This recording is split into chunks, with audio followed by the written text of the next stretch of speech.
pamilya ko na rin kasi para pangalawang bahay ko na eh. Kasi dati dinadala ko yung anak ko doon, dadalhin ko yung mga assignment nila.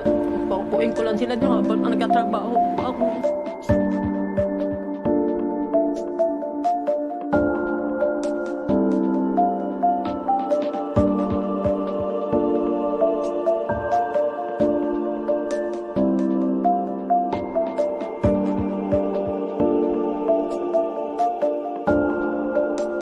Naitala nga ang record high na unemployment rate ngayong Hulyo na umabot na sa 45.5%.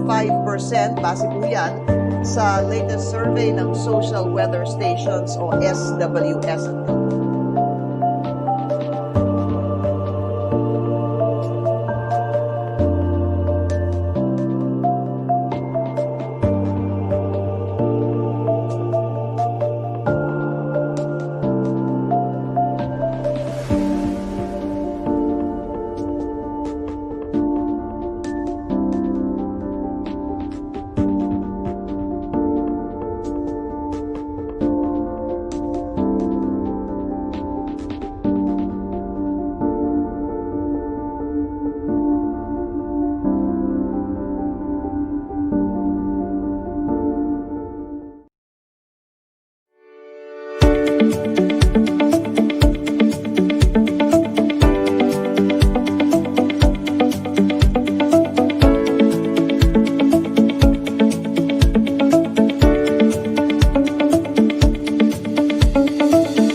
Getting your message across in this highly digitized world is a challenge. You need numerous platforms and highly skilled workers to produce engaging and professional online events. This is why we live. We come alongside you and manage your back-end online event needs, so you can focus on what really matters. Your content. Relay. To amplify and get your message across.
Hey there, good afternoon everyone. Welcome to the second episode na tayo, PP Barbie.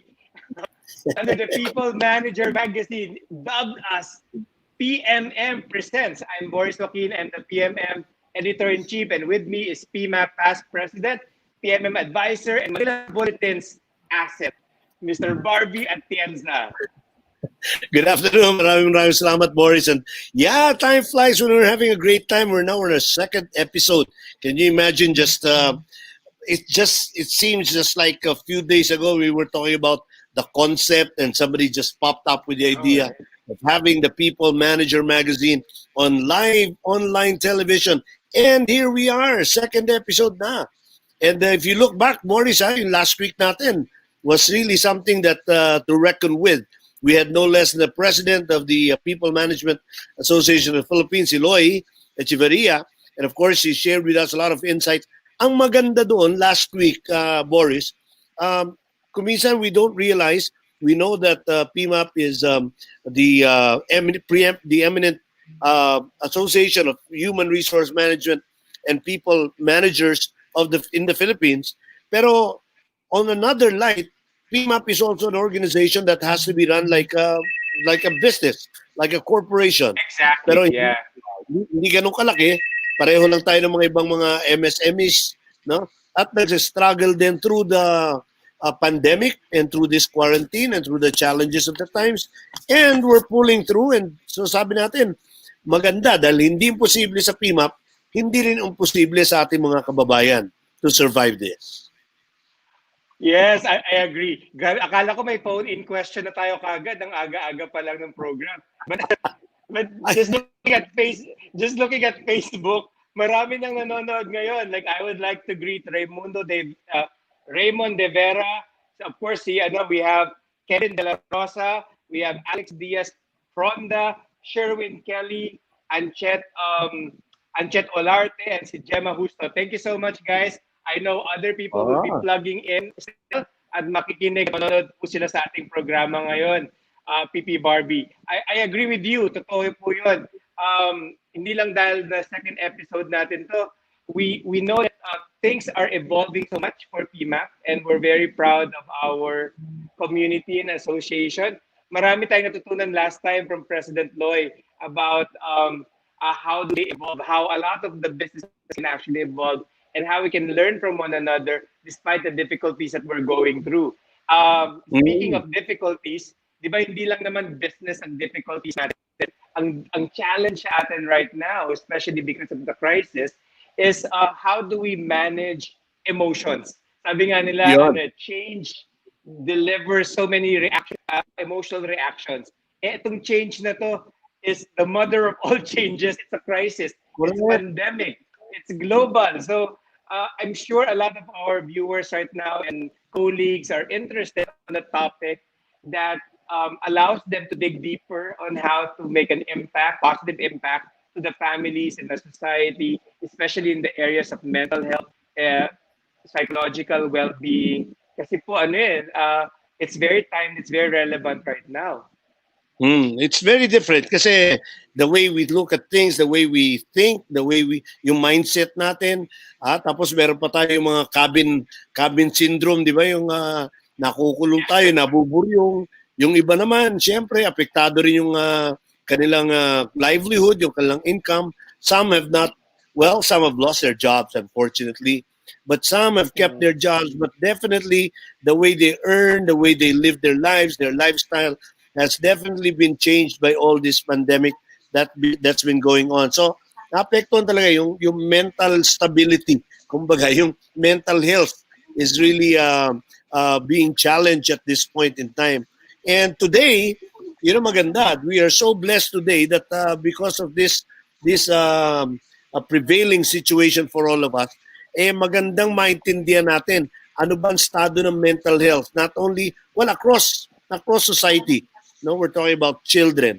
We're talking about teachers. Ngayon, they're now having a new mode. Bago na yung pamamaraan ng pagtuturo at saka pag-aaral. Kaka-start lang, di ba? Oo, talagang pati yung mga teachers, actually hindi lang teachers ang umiiyak, talagang nag-a-adjust ng gusto rin yung mga parents, no? So medyo yung burden na yan, meron din talagang dating or meron din talagang tama doon sa our state of life or state of thinking. The first, I'd like to do the honors and jump right on in ahead. Go ahead. We'll use the right time for this kasi alam ko madami pa tayong pag-uusapan. Our first guest joining us this afternoon is a graduate with a master's degree in clinical psychology, emphasis in marriage and family therapy. Dami kaya naghihiwalay dahil sa mental pressure. Tignan natin. Kahit ako sa ibang bansa, madami daw. Ganun Dito yata, hindi ko alam kasi, Yung una daw, excited yung mga asawa na hindi na lumalabas yung husband dahil nga pandemic, no? Pero after a few months, pagdating na raw ng mga June, July, pinapalis siya, hindi ka ba aalis, honey? Lumabas ka naman. Nagkasawaan din. Well, she's a graduate of Azusa Pacific University in California, USA. And friends, let's give a virtual round of applause. Now, it's a real round of applause, but it's a digital round of applause for our guest, Miss Shaina Gail R. Good afternoon, Sir Barbie and Sir Boris. Thank you so much for facilitating a discussion like this. And to all our viewers, good afternoon po sa Welcome to inyong the lahat. show.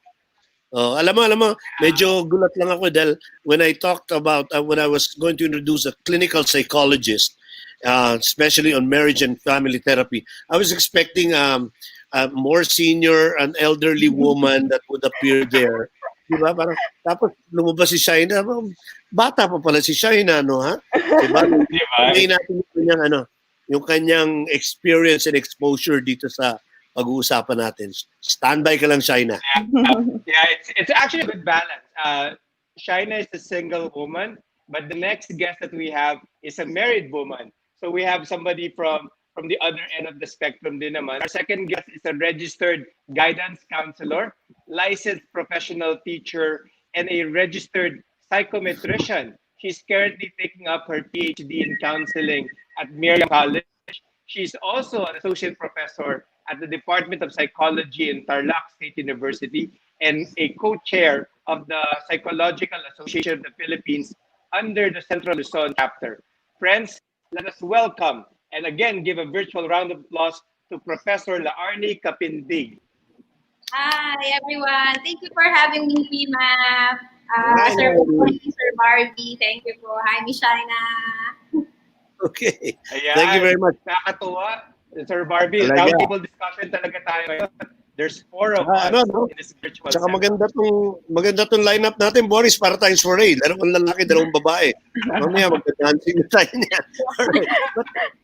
Gusto mo yan. Alam ko gusto mo yan. Just to get to start the ball rolling, mental health. We've been talking about this for several weeks and months now. Ang dami. Kung minsan, hindi ko na alam kung totoo o legitimate yung mga sinasabi. Talagang na-stress na ako, na-apektuhan na yung mental health ko. Kung minsan ang may impression ko rin, meron mga ibang tao, ginagamit na lang, lalo na sa workplace. Ginagamit na lang na, na-stress ako, tinatamaan na yung aking mental health. Tinanong mo sa kanya, ano ba yung mental health? Hindi ko alam, nabasa ko lang, o narinig ko lang sa radyo, di ba? Siguro let's start off with Shaina from a psychologist standpoint and with your experience. How would you define mental health? Ano ba talaga yan? What's this thing called mental health? Can you tell us Yes. about it?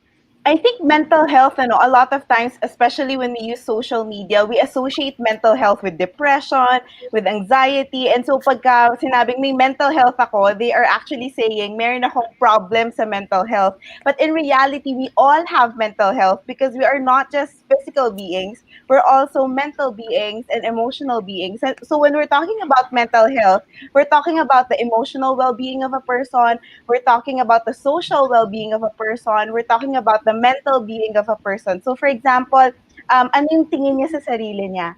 Now, tingin ba niya sa sarili niya talunan? Ang tingin ba niya sa sarili niya ay kaya niya mag-overcome ng mga obstacles? That's part of mental health. If yung social being niya, meaning how does he interact with other people, paano siya nakiki-relate sa mga ibang tao, sa kasama niya sa bahay, kasama sa trabaho. So that's still part of mental health. So mental health is not just the absence of a diagnosis or clinical problem. So all of us do have mental health. It's either good or bad, di ba? That's a very good point, no? O nga naman, we're mental beings. I have to remember that. Pareho yun, Boris, madalas sinasabi, may appendix ako. Lahat naman may appendix. Kaya lang iba yung may appendicitis, di ba? So mental health. When you talk of mental health and we'd like to take care of that, Shaina, are you talking about the mental health both of people who put in the factors that affect that stability of mental health as well as in other words, ang concern ba yung ano ba yung tawag doon? Yung aggrieved or yung aggressor, yung bully and the bullied. Kumbaga, both of them you'll have to address, di ba? Yes, parehas. Because both of them, they do have mental health. And if they are a perpetrator or a victim, for example, they do There you have go. mental health issues as well. Okay, that's a very And good so you point. have to address both of them. May tanong ako, PP Barbie, pero I'll direct this to Professor La Arnie. Kasi right now, because of the pandemic, di ba, parang ako, I'm an extrovert. I'm sure si PP Barbie din, extrovert din yan. We do Hindi, shy ako. experience, naniwala ako na siya. Hindi naniwala lahat. Okay. Shy daw, sige. A lot of people, whether introverted or extroverted, we all have that parang moments of isolation and depression, di ba? So how do we determine now if we are experiencing a legitimate problem? Kumbaga, it's really a mental health issue, so to speak. And then how do we distinguish them? Kunwari, what are the typical things that parang everybody's going through? What are the unique or deep mental health issues that some individuals, and how do you tell? Sorry, go Kailan ahead. kailangan nyo ng help, di ba? Yeah, Exactly. there are a lot of signs, no, that nagtitipid ka na sa normality, no. So alam na alam to ni Shaina, no. So any drastic change on the behavior of a person. So ibig sabihin po, no, from typical na joyful siya to a sudden person who is parang gusto niya na mapag-isa na lang. Tapos hindi usual sa kanya yung nag-stay maghapon sa kwarto and then suddenly hindi na siya lumalabas and nagpe-persist yung ganung klaseng behavior niya for a longer period of time. So, yun yung mga tinitingnan natin na possible warning signs na merong changes sa behavior ng person na yon, and that certain behavior na nakikita natin, possible yun na sign na that person is struggling. Okay? O may pinagdaraanan siya. Okay? So, yun yung po yung mga typical signs na makikita natin sa mga tao. Ngayon So, ba, parang, go ahead pa. ngayon, how bad is the situation? I mean, mental health, sabi mo, may mga signs ng behavioral, strange behavioral changes, no? Ngayon ba, because of this pandemic, gaano kalakas ang tama niya? Have we encountered a lot more cases now than during the normal times? China, do you have more patients now? According to research and even just the news na naririnig natin and reports, it's 3 times more. So, ibig sabihin before, prior to the pandemic, meron ng mga mental health issues and mental health struggles ang mga tao. Pero 3 times na nag-increase ito during the pandemic. Yes. Yeah. Okay. Yeah. I agree with that. I think mainly because the awareness is heightened also. I think before the pandemic, medyo mataas na yung awareness about mental health issues. Oh. Pero like dun sa how do you now parang distinguish whether it's something, if somebody reports, parang self-reporting. Kunwari ako, sabi ko, Dr. Shaina or Professor La Arnie, I think I'm suffering from depression. How do you now assess whether that person legitimately has, bukod dun sa sinabi niyo, Professor La Arnie, di ba? And how many of those are legitimate and how many of those are parang may mental issue. May mental health issue na ba talaga o wala lang siyang pera? Actually po kami ni Ma'am Shaina, we have po talaga, as clinicians po kasi, we do interviews, we do intake interviews, we do have assessments, no? So we thoroughly do that to really diagnose a person who is suffering from a mental disorder or a mental illness. So we just don't base it sa different accounts, but rather we also incorporate various measures on how we can tell that this person is really suffering from a mental illness. Yeah. So Yes, that's true. And at the same time, katulad nga ng sabi ni Professor La Arnie, aside from the psychological testing, you conduct history intake also. You want to know the history of the patient. And very important na hindi tayo mag-self-diagnose because I think as clinicians, ang unang step actually namin is to refer out to a medical doctor because there's medical conditions that can mimic mental health problems. So we want to know if this is a mental health problem or a medical condition. So marami talagang ginagawa to make sure that the diagnosis is right so that the treatment also is right. Okay, so para may... Go ahead po.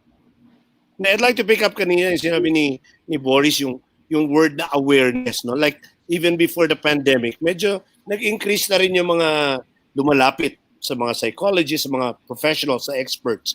Unlike before, I mean I'll take a look first. O sige, during my time, Time talaga. for example, yung mga ganyan lang, hindi masyadong binibigyan ng pansin yan. Yan, kunyari lang issue ng bullying.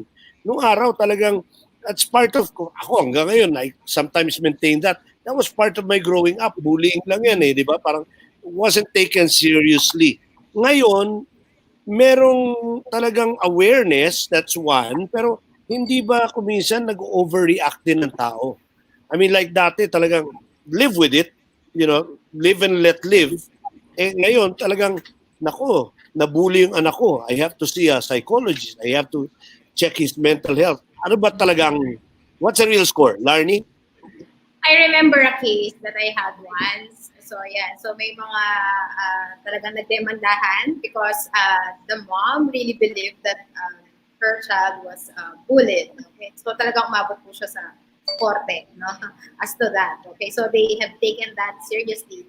But of course, as sa standpoint po namin mga clinicians, so we have to really validate things to really tell na yung bullying talaga ang nakakontribute dun sa state ng bata. Okay? So kaya po sila nag-umabot sa demandahan nila.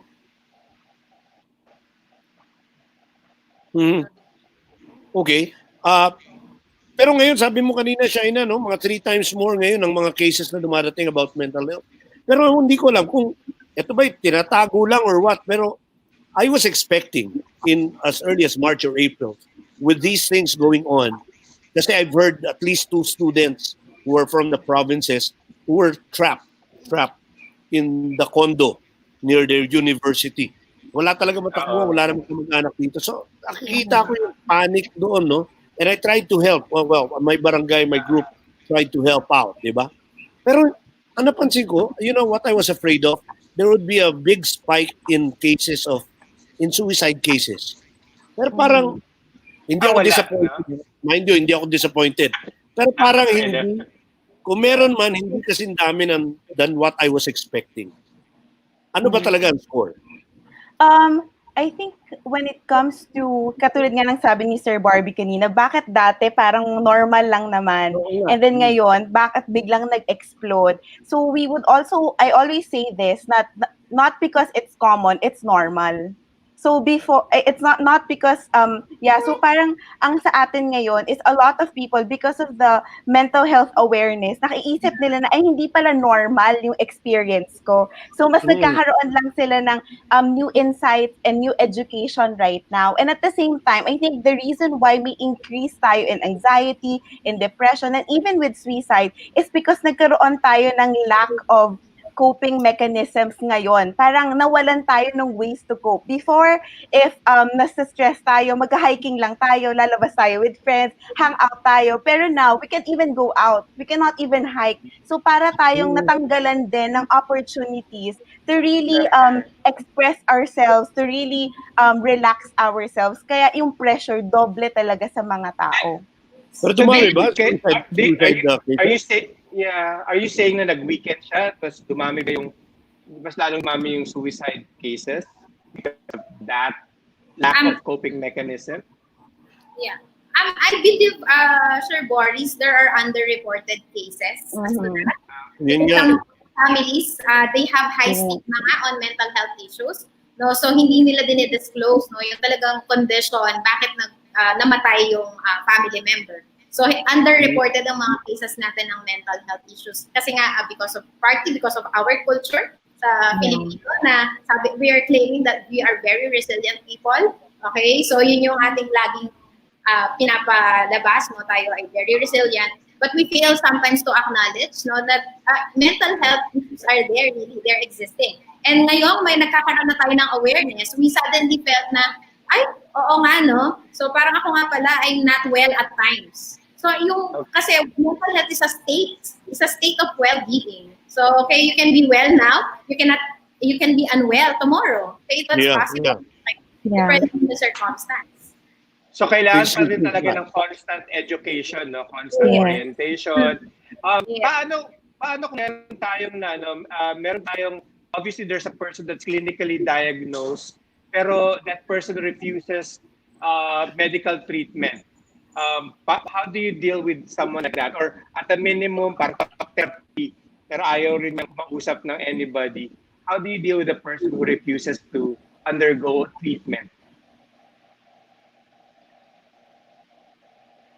Siguro for my Shaina, experience, go ahead. for my experience muna, I think in counseling or in therapy, we have what we call the levels of change.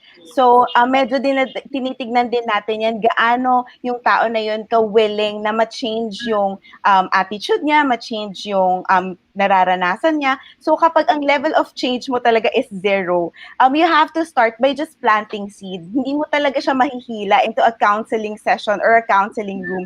So what we do is we encourage the people around him na makinig kayo ng webinars, makinig ng seminars, you just plant seed and start educating without really imposing anything on the person na dapat gawin mo to, dapat gawin mo yan. Kasi mahirap talaga mamilit if hindi talaga sila willing. So maganda ba na gradual? Yeah, Kunyari, so as Sir Boris, no, so our perspective as counselors, no, we really start with the support system of that person being referred. Kasi ni-refer siya sa amin for counseling. So, kailangan muna namin i-educate din yung people around that person. I-educate din sila kung ano ba ang mental health and so on para nasusuportahan nila yung person and then eventually ma-encourage nila yung person na yon na mag-seek ng professional help eventually. Okay, So it's also situational, no? Case based. Yes, Pero yes. is it advisable na, kunyari, in a corporate setting or in a school setting or even in the family, is it also okay to bring this up even before a problem comes up? For example, in a company, is it good to let people know, let your employees know that if there's anything that bothers you, that's disturbing you, there's professional help that's available. Is it good to do that? And then the other thing is, in terms of yung acceptability, parang dati kasi talagang kung pumunta man for help in terms of issues on mental health, the family would really keep it a secret. Parang nakakaya. That's true. Yes, that's the stigma. Ang tawag nga dati doon, is seeing a shrink, di ba? I don't know where that came from, where that term came from. Pero, di ba, parang nakakaya to see a shrink. So, yung orientation ba, is that something that we should be doing as managers of people? Siguro po my take on that would be, I believe that companies now are being more responsive as to the mental health needs, of their employees. Such as now, meron na tayong Department of Labor and Employment Department order as to the crafting of mental health policies of companies. Kasi may mental Also, health law. sector. Yeah, also in the government sector. So what I'm trying to say is that companies now are really trying their best also to support the mental health needs of their employees. Okay, so maganda pong development yon actually sa ating bansa. Paano Nagiging makakatulong yun? tayo. Yung awareness na yun. Yeah, paano siya makakatulong? Paano makakatulong yun? Makakatulong. Okay, so ito malalaman nila na ako ba lungkot lang ba itong nararamdaman ko o depression ba ito? Kasi malalaman natin kung nakaka-apekto na siya sa performance niya sa trabaho. Dati hindi naman siya nalilate, ngayon nalilate na, wala nang dahilan para magtrabaho siya and hindi na siya nakaka-find ng meaning sa ginagawa niya, unproductive na siya, bumabagsak na ang performance niya. And it also affects the company in a sense. Okay? So kailangan siyang i-address. Yeah. Okay. And for me, sirs, I think I advocate for counseling even before the issue surfaces. Kasi minsan ang isip natin na magka-counseling lang ako or magpapa-therapy lang May ako problema or na. as managers, kukuha ako ng psychologist pag may problema na. But then if we think of it, it can be a protective factor also. So kahit na wala pang problema, managers and companies can start investing in this kind of mga seminars and sessions with their employees so that magkaroon ng barrier and meron silang extra buffer when negative and when stresses comes in. Gusto ko yung sinabi mo, we're now venturing into prevention. Parang how do we intervene? So let's expound on that ng konti. What are the interventions that we can do ahead of time to actually minister or diagnose or reach out to people, especially in an organizational setting. Lalo na ngayon, distance na kasi. Distance, we're operating on a mobile transaction and ways of communicating. How do we instill or start some programs that would allow us to prevent or identify ahead of time people with mental health issues? Perhaps, for Boris, I think I could take on that. No, I think first and foremost we need to look into the risk factors. So if we know the risk factors, no, we can do intervention. Okay, so lalo na po sa mga empleyado natin. So dahil nag-transition tayo from working face-to-face mo, work from home. So ano yung mga nakaka-apekto, no, sa mga ating mga empleyado, and then we'll eventually craft certain programs or policies that could enhance, no, their sense of well-being even though they're working from home. Yung kanina na-mention ko yung mental health law. As kayo, I'm sure aside from being professionals in the field, you're also advocate of promoting sound mental health. How did the law help? Is it useful now? How effective is it? Makatulong ba yun sa advocacy natin? I think po it's very helpful now that we have the Republic Act 11036, no, the Philippine Mental Health Law. Kasi talaga po ngayon required ang bawat institusyon na magkaroon or mag-craft ng kanilang mental health policies and programs, not just for the students but also for employees. So sabi ko, isn't this a wonderful? And also in terms of the accessibility of the medicines, no, and mental health services available sa local na mga hospital. So sabi ko, isn't this a wonderful development, no, in terms of the mental health awareness, no, and delivery of services dito sa Philippines. So this is a good start already. Is it being enforced effectively? Meron bang nasasagawa ba? Yes, I guess so, no? Kasi po ngayon, Sir Barbie, no, sa mga schools namin dito, sa mga colleges namin, no, so we do mental health awareness talks. We start muna with the mental health awareness, okay? Para nga mag-ground muna sila to understand what mental health is all about. So we do a series of talks, sabi nga ni Shaina kanina. So talagang word of mouth talaga, di ba, Miss Shaina, yung pag-advocate natin ng mental health awareness. Okay? And so with the, sa organization din. So nagka-craft na rin po sila ng mga policies. So siguro, Sir Barbie, as to the implementation, medyo pa tayo doon, half-baked pa, kasi hindi pa natin nakikita yung end result, kasi nagka-craft pa lang sila. But I think it's a good initiative already of companies and schools. All right. Okay. Pero, yeah. Curious lang ako, Professor Larnie, no? So I know half-baked pa the implementation of that. Pero kunwari sa school, when you implement it and it's awareness is in place and teachers and students are into it, paano pag may na-discover, you discover something like from a student, tapos may problema sa bahay, kunwari domestic violence is involved, how does the government intervene? Does it directly connect with the Department of Social Welfare? May ganun bang dynamics dito? Actually po, Sir Barbie and Sir Boris, no, just to inform everyone, no, we have guidance counselors in school. So they are in place, no. So kasama po sila sa mandato po nila yung child protection policy. So there be cases mo ng mga domestic violences, okay, or child abuse and whatsoever. So pwede po namin silang i-channel, i-course through sa ibang ahensya ng gobyerno para ma-address po yung concern. So meron po tayong mga people from the education sector who facilitate that kind of needs po ng ating mga kids and students. Wishing time as advocates, Shaina, kunyari, like we're looking at that law and it's very, very new. And if there was anything that you would want to see in a law like that, what would it be?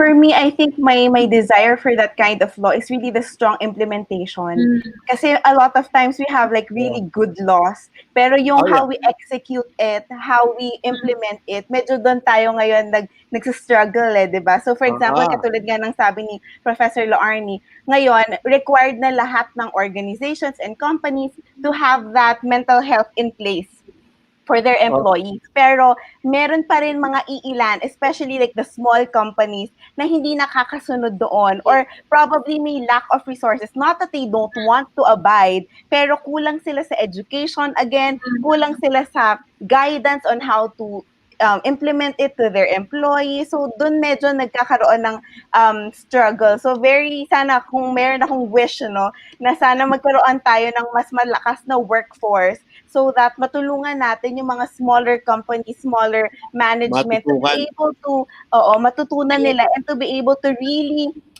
develop a concrete plan for their employees. Tama. Kasi kung yung wish mo, kasi kung wish lang niya, Boris, yung enforcement of the law, that does not only pertain to the mental health law, but to all other laws. Ang dami-dami natin nakacraft ng mga gandang law, hindi naman napapatupad, hindi naman nai-enforce. Di ba? Tapos mag-aaway-away pa tungkol sa leadership ng... iba palang issue yun. I think interdisciplinary is also the key. Yes. Kasi parang ang mental health ngayon nasa isang sulok, tapos yung mga ibang medical experts nasa kabilang sulok naman. So parang napakagandang makita in the future na ang Pilipinas is nagpa-practice ng interdisciplinary na you really work with doctors, you work with psychologists, you work with guidance counselors na hindi competition yung mga professions na ito. Hindi ba magastos? I mean, if I had a problem in the family na may psychological, mental health issues, and then we go to a professional like Professor Larnie or Shaina, hindi ba mahal? Kasi ngayon, nabawasan na nga yung kita ko, babayad pa ako sa psychologist. Depende po yata sa locality, Sir Barbie. Kasi po sa probinsya, magkaiba po ang rates namin per hour for counseling and psychotherapy. And in Manila, Metro Manila, it's much more expensive. Yes. I will be honest, sir. I will be honest because I think that's one of the burden of mga new generation psychologists and mental health professionals. Kasi nakikita namin na sobrang laki ng need. Pero yung mga resources ng mga taong may pangangailangan, they can't even afford. So I'll just give you a range. Siguro if pagka consult ka sa isang psychologist or psychiatrist, ang ibibigay na rate is around 1,500 to 3,500 per hour. And hindi lang naman pwede isang session per hour. So ang usually na iniisip namin is, for example, for one life transition, at least you need 3 to 4 sessions. So imagine mo kung ang dami ng life transitions ng tao, how many sessions would you require of them and how much do they have to pay? Paano yun? Paano? Kunyari, yun na nga, mahirap na nga, wala nang pera, kaya nadidepress, kaya nagkakaroon ng mental disorder dahil sa hirap. Tapos pupunta pa sa psychologist, 1,500 an hour. Diba? I mean, diba? Parang mabigat. Paano natin i-address yun? Maganda naman po. Professor Larnie, hindi na issue, no? Sa ibang probinsya nga, ang pinupuntahan is psychologist, mambabarang. Mambabarang pinupuntahan. Ano yung mambabarang? Actually, Sir Barbie and Sir Boris, I think that can be addressed, no? Kung from the very beginning pa lang, sa basic education pa lang, is nagko-consult na sila sa kanilang mga guidance counselor. Sabi nga natin kanina, prevention is better than cure. Right. So bago siya maging full-blown disorder, so why not consult it with your guidance counselor na kung manageable pa on the end of guidance counselor. Because in schools, we can avail free counseling sessions. Yes. Right? And one more thing is the K-12. Ngayon po sa K-12, meron tayong bagong subject na personal development. So I hope that teachers would really use this, guidance counselors would use this subject to promote good mental health sa kanilang mga estudyante. Like, how do you cope with stress? Ano yung mga defense mechanisms na ginagamit mo so you can avoid it, and you know what healthier coping mechanisms mechanisms ang pwedeng ipalit. Yung things like this, katulad nga ng sabi ni Professor Laorni, para hindi yung malala na, tsaka tayo kukuha or hihingi ng tulong. Grabe Yeah. na. May And ano, in that sense, nakakatipid tayo, no? So, hindi na natin kasi kailangan napapangunahan na. order. Opo. So, ito lang po yung pwede natin gawin to manage. And then if symptoms persist, consult your lawyer. Doctor, I agree. Wag naman sana. Ay, PP Barbie, meron lang tayo question from the social media. Sabi rito, how do we explain trauma response like in the face of trust issue or ultra independence? Are you familiar with that, Professor Ultra Arnie? independent. Oo. Can you How do we repeat? explain? Okay, ulitin ko. How do you explain trauma response like in the face of trust issue or ultra independence? Hindi rin ako familiar doon. So I'm hoping you would understand what it means. Baka codependency po kaya yun, Professor Laorni, yung gusto niyang tutuyin. Parang I'm getting it on that standpoint ni Shaina. Yeah. I'll speak muna po on the trauma and probably Professor Laorni can add to it. When we talk about trauma kasi it's not just the psychological, there's also a physiological response to trauma. So I'm sure if you are a psychology major, maiintindihan mo na meron tayong such thing as fight, flight, or freeze. So ito yung physiological response natin that when we are faced with a threat or a danger, merong ginagawa yung body natin para mag-respond. So it's either we fly, ibig sabihin we escape the scenario, we don't want to deal with it. It can be freeze, as in you're just stuck there, nag-black out ka, hindi ka makapag-process, you can't think straight. And then we also have flight, freeze, and fight, na parang you want to retaliate, you want to gusto mong gumante doon sa tao na yon. So these are physiological responses to any kind of trauma. So it's important that we understand that because physiological, it's not a choice. Automatic siya. It's an automatic built-in system. So it's important, una, for us to understand that and then to kind of incorporate na, okay, when it comes to codependency and trust issues, baka ito yung nagiging response niya because it's the physiological response and hindi makaisip yung tao on how to respond at that moment of the trauma. Okay, that's very codependency yung yung tinutukoy nung nagtanong sa atin.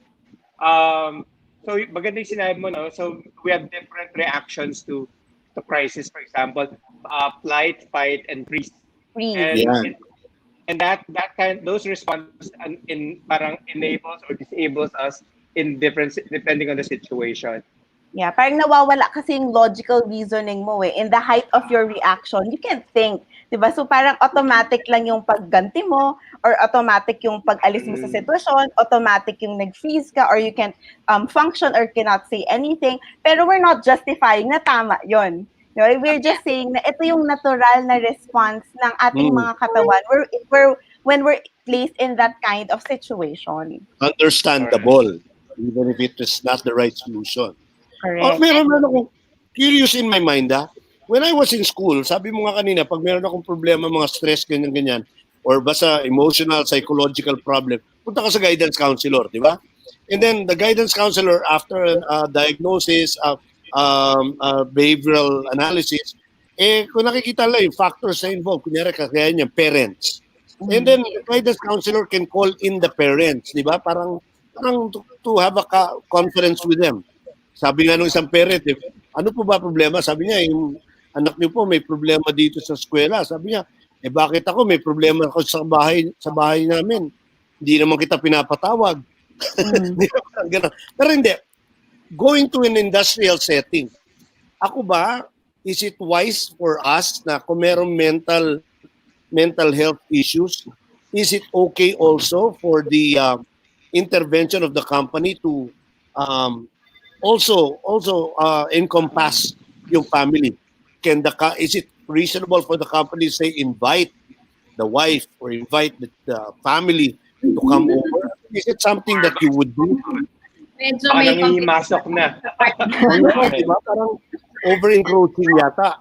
Kasi sir, Sir Barbie, kailangan po natin siyang makita from a standpoint na hindi naman tayo siya intrusive masyado sa relasyon nila sa pamilya nila and so, no? But nakaka-apekto ba siya sa performance niya sa trabaho? Oo. So ba? Okay? And Dapat, nakikita po natin na talagang madami ng drastic changes dun sa person na yon.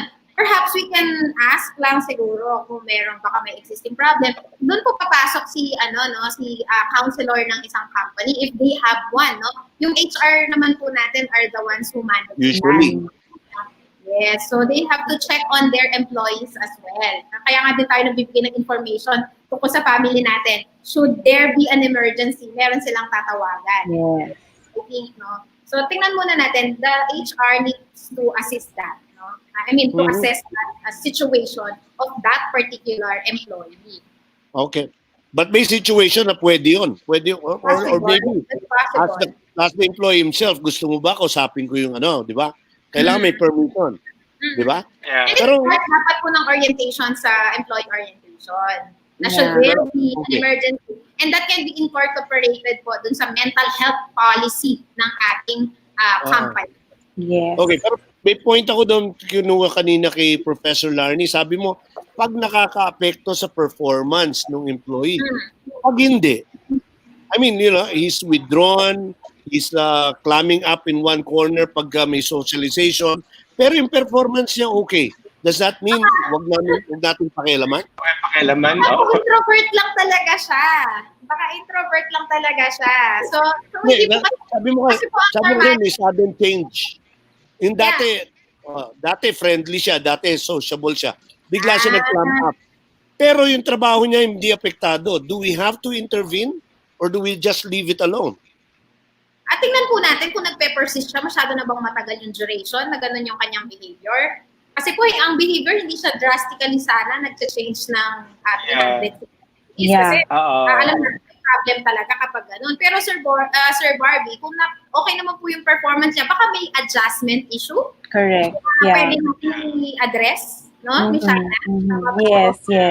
I think mga HR personnel po are very sensitive with that because I do have a friend who is an HR supervisor and to answer yung sinasabi ni Sir Barbie, they pay attention to those small behaviors also. Pero hindi naman po nila agad pinapatawag yung buong pamilya. Parang kinakausap yung employee na yon na may problema ba? Is there anything na pwede namin gawin to help you? So we don't want to turn a blind eye din naman just because it's not work-oriented. I agree. I agree with what Shaina said. I think in many cases, hindi lang naman productivity yung mini-measure yung mga HR practitioners. They also measure the level of belongingness or commitment. Kasi later on, kahit nagpa-perform yun, baka hindi siya magtagal. And we, of course, tayo mga HR, we want to keep the best employees in the company as much as possible. If they don't feel they belong, why would they stay? Tsaka yung sabi nila, Arnett, Shaina, ito siguro yung case na being proactive na it may not have any effect now, but in the longer term, baka magkaroon. So, i-address mo na ngayon. Yes. Tama. Very good. Tama yung tanong mo, PP Barbie. It's a good opportunity to us to zero in. And since we have the remaining 15 minutes of our time, you ladies know nakausap na ang bilis ng oras, no? you ladies know na we are in the industrial sector, di ba? We're talking to a lot of corporations and organizations are tuning in and listening right now. Actually, nahihiya sila magtanong. Minsan yung tanong, privately send na lang para mabasa namin. But what advice can you give to HR practitioners and corporations out there, big or small? Lalo siguro yung mga small kasi napapabayaan nga for lack of resources and all that. What kind of advice can you give them during this time where the emotions and psychological well-being of their employees are at risk? Challenge. Distance, challenge because of distance, working distance in a distance way, mobility, technological adaptation, and all the several changes. We all know that people can only adapt to a few changes. Pag patong-patong na yun, nakaka-windang na. So what advice can you give? Let's start siguro with Professor Larny.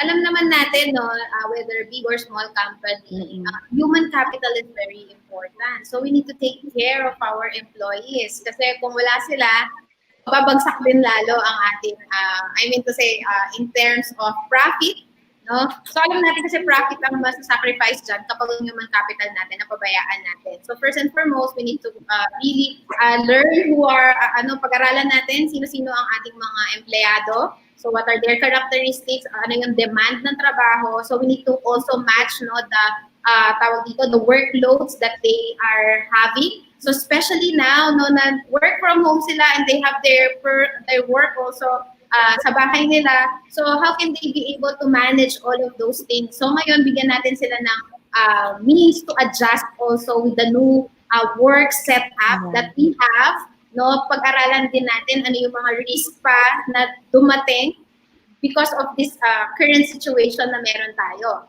Okay? And so from there, no, we can implement certain policies or programs na magbe-benefit ang ating mga employees. Yeah. All right. Yeah. Oh. To add on to that, I think it would be very good also. I encourage mga HR practitioners to really set up a plan to meet with your employees, siguro by department, by small group, and then do this regularly, na hindi lang trabaho yung usapan. You can check in on with them na parang what's your high this week or this month? If it's a monthly thing that you want to do, what's your high this month? What's your low this month? What's one thing that happened to you that you're really grateful for this month? And then yung low naman, what is something that you're really struggling with this month? And pwedeng hindi siya masyadong work yung pinag-uusapan so that ang maramdaman ng mga employees natin, itong company ko is really concerned about my well-being, hindi lang dahil sa trabaho ko or hindi lang dahil sa productivity ko. Because in organizational behavior, di ba, parang one of the things na sinasabi nila is that it's not the benefits or the salary that makes people stay. It's really the sense of belongingness. And that will be very challenging for us kasi virtually na yung trabaho natin ngayon. So what can we do as HR managers to still gather our people and have that pulong-pulong or general assembly of just, nagkakamustahan lang ang mga employees natin so that they also have a safe place in the company. Kahit isolated sila, don't make them feel they're alone. There's still a team to talk about. No? All right. Boris, may tatanong lang dito si PP Obet Policarpio. Among the proactive actions of the HR department is to institutionalize a wellness program and policy to be done in a holistic approach. Training first, foremost, the senior managers down the line. No? Ano ba ang question niya rito? What specific actions will you recommend so that work bullying does not happen in the workplace? Who is directly responsible to ensure that work bullying is not happening in the workplace? Sino ba kailangan mag-prevent nun? Ako po sa tingin ko, ang workplace bullying, we can't get away with it because there are bullying people. And siguro, they don't know they're bullies, ha? Minsan, they're just in denial. They're just in denial that they are bullies when in fact they are really bullies. And I have a lot of people. I encountered a lot of employees who are like that. They are really bullies. Okay, so siguro po we need to mitigate lang po siguro yung impact dun sa mga tao around them. Kasi we cannot force them to also change. That's part of their pagkatao. Okay, so we cannot drastically change them. So again, that will be a mental health issue if they drastically change.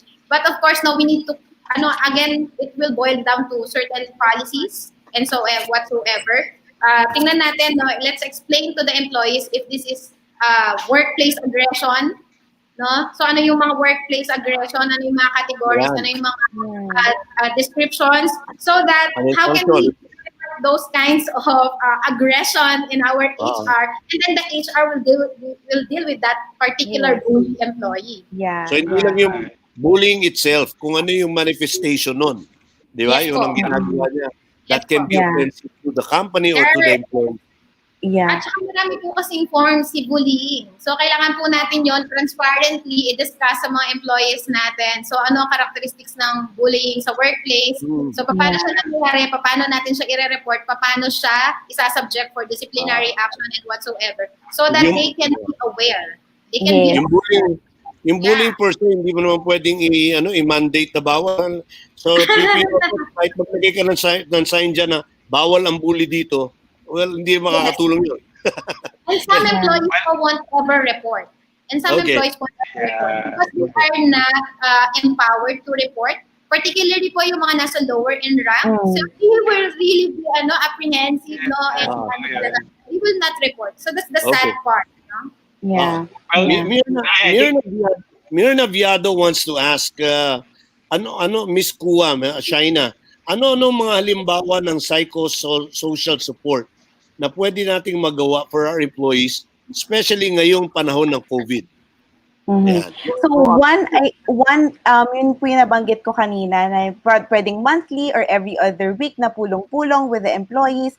Second is give them something na they can do together that is not work-related. So for example, I was talking to all of you backstage kanina and sabi ko there is one company who did a 1-month mental health awareness for their employees where they did Zumba together, they did mental health seminar together. So mga activities na not necessarily work-related, pero nandun pa rin yung sense of belongingness. Kasi I think yun yung magpapa-boost ng moral nila and also will give them the courage kung ipapasok natin dito yung mga bullying and all these issues in the workplace. Yun yung magpapalakas ng moral nila and ng courage nila to say something kapag merong nangyayari because they know that the company, the superiors are very concerned about them. Yung feedback between the subordinates and the superiors, alam nila na matutugunan ng pansin yung kanilang kinain. Yun. Mirna, pwede ka magpa-Zoom along. Zoom along, sing along pero sa Zoom. Yes, games, virtual games, yes. So, Mr. Barbie, yan yung ginawa namin sa department namin. So, we really, kumustahan session lang kami. Parang, yun yung tinatawag namin hingahan session namin. Kami mga faculty member. Because it's really, taxing yung setup natin ngayon. Ang tawag naman dyan, Zumbungan. Zoom. Good one. I love that. Pahingahan session namin and then we see to it that we have a wellness session for at least once a month. Meron kaming the wellness session need not be too structured. Okay? So kung kahit ano lang gusto namin gawin together, so just to establish our bond, sabi nga ni Ma'am Shaina kanina, para we still feel as one and we still feel the belongingness of each other despite yung mga nangyari ngayon.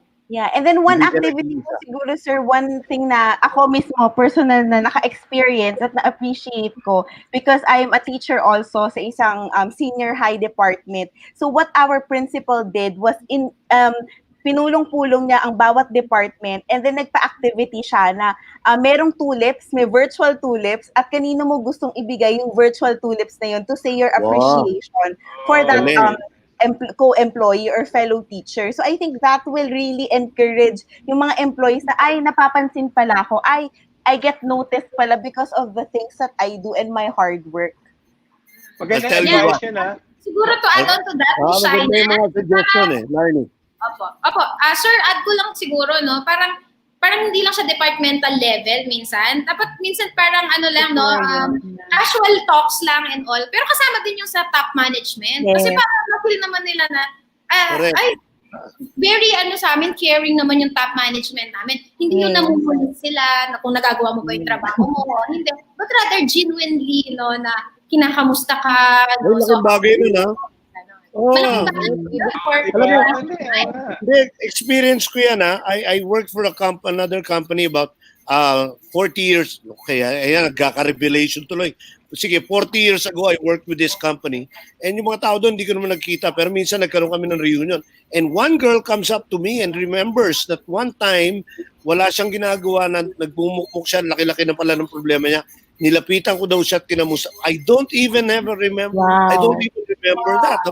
Naging impact niya sa kanya yun. And then, she went on working for the company. She was about to resign. She wanted to give up everything. Then she went back to work. Tapos na-encourage siya, ganyan. Tapos dinadalaw daw niya ako sa opisina. Sa totoo lang, hindi ko na matandaan. Pero, and I was welcoming daw. So malaking bagay pala yun. So yung Well, sir, yung ano, simple gesture mo, Sir Barbie, yung simple gesture mo ng pangangamusta. oh, you don't O, even sa know. Italiano, Yes. it Oh, really is a big thing for us, no? Lalo na po yung mga correct. nasa rank and file. Correct. Pero ano, Saka I'm sure, one of the extracurriculars na always work, raffle. Raffle. Maganda yan. nakaka-release ba yun ng stress pag ano? Pero,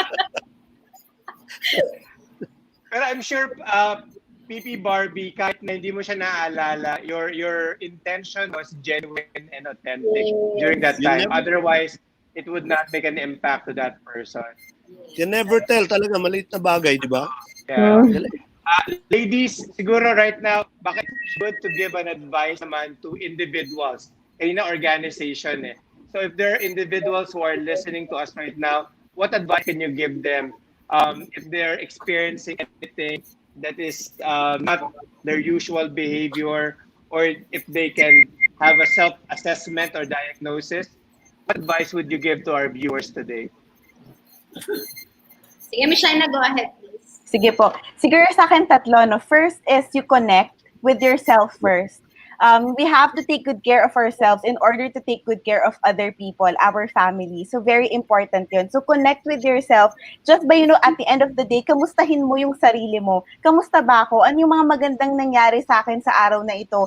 Ano yung mga pwede kong ipagpasalamat? And at the same time, ano din naman yung mga nag-struggle talaga ako at nahirapan talaga ako. And just jot that down on your journal or your notebook, kasi that is one way also to kind of ground you and to make you realize na, okay, I survived, buhay pa ako, you connect with yourself. Pangalawa is you connect with other people. Mahirap ito ngayon because hindi nga tayo makapagkita-kita ng personal. Pero let's be more intentional in calling friends, in asking for help. There is no shame in asking for help. Pag kailangan natin ng tulong, we do have counselors and free telecounseling na available for us. And third, that I always emphasize is watch what you feed your mind. I think everything really starts with the mind talaga. So, kapag nafe-feel natin na we tend to compare ourselves with other people because we're scrolling on our social media every time, we tend to, compete with other people kasi nakikita natin na mas nakakaangat sila or mas productive sila. Let's watch that because our mind affects our thoughts, and our thoughts affect our feelings, and our feelings affect our behavior. So, yun po talaga yung kailangan nating matutunan gawin. It's hard, but I do believe that together we can thrive. Very Very good. well Shaina, di ba, may mga access, di ba may mga free counseling that they can access to? Like what you said kanina, offline. Can you share that right now? Who can contact kapag gusto nila ng free counseling? Yes, one of the good things na ibinigay sa atin ng pandemic na ito is free counseling. Sabi natin kanina, mahal ang counseling. But right now, because of the COVID-19 pandemic, the Philippine Association for Christian Counselors are offering free online counseling. And the good thing about this, it's telecounseling. So wherever you are in the Philippines, wherever you are in the city, you can just call them or send them a message and they will match you with a therapist or a counselor. So that's PACC. And we also have the Psych Serve of UP, the University of the Philippines. So libre din siya for frontline workers, for people who are affected by COVID, for people who have members, family members or mga friends na merong COVID positive. So that's Psych Serve. And we also have the Benilde Wellness Center. So that's brought to us by the University of De La Salle University.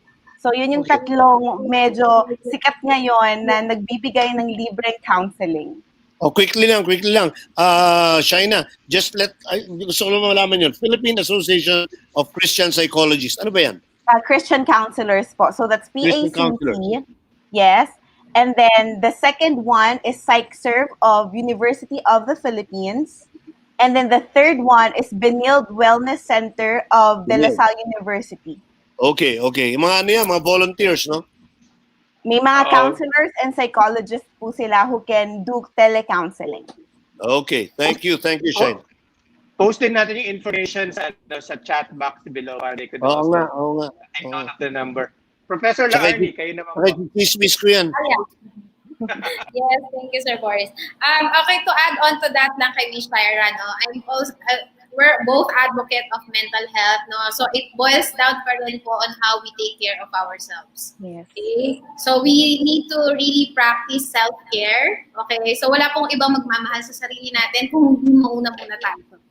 So if kaya nating alagaan ang sarili natin, so we see to it that we have good sleep, no, we have proper exercises, no, what we eat, okay? So those are basics, no, na kailangan din natin inaalagaan yung sarili natin. So sa mga employees who are really struggling, no, so first we try to implement self-care practices, no. If talagang hindi talaga ma-handle, no, on our own, pwede tayong mag-seek ng help, no, professionally. Okay, whether it's paid counseling or not, no, and if there are available counseling services in your companies or your institutions, please do avail them. Okay, so don't worry, you will be protected by the Philippine Mental Health Law. You will not be discriminated against your mental health condition should you have one. Okay, so meron na po tayong protection ngayon. So you will not be dismissed from work, no, depending do sa ground lang, no. Kung sabihin nila, meron siyang may mental health problem siya, hindi niya kayang magtrabaho. Okay, so kailangan mo na nilang ipatunayan nyo na hindi mo talaga kaya magtrabaho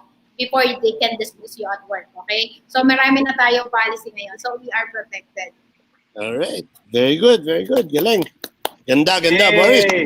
That's it. Another episode. Ang bilis ng no? Parang bitin pa sa oras. Parang dami ko pang gustong malaman. Pero I'll probably connect with you na lang individually. Thank you so much for joining us. Thank you. Arnie, Shaina, thank you for being with us right now. All right. And to we'd also like everyone. We'd also like to thank Ellen Folido and, of course, Virgie Mendoza for joining us this afternoon. A host of dozens of others there on live, and still more to come and view us during our. We'll keep this playing in the PMAP Facebook page. And we also would like to thank Milton Luga of We Live Marketing Broadcasting Company for allowing us this beautiful virtual stage right now. Guys, tune in again next week, every Friday, 2 to 3 p.m. for another People Manager Magazine Presents. I'm Boris Joaquin. Yep, everything starts with yourself. Sabi nga nila Arnie ni Shaina, the best way to love yourself is to take care of yourself physically, mentally, spiritually, and intellectually. Because that's how you were wired. And once you know how you feel, now once you know yourself, there are people who can help you. But you'll have to help yourself first. Yeah? All right. See you again next week, guys. God bless. All right. Stay safe.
Getting a message across in this highly digitized world is a challenge. You need numerous platforms and highly skilled workers to produce engaging and professional online events. This is why we live. We come alongside you and manage your back-end online event needs, so you can focus on what really matters. Your content. Relay. To amplify and get your message across.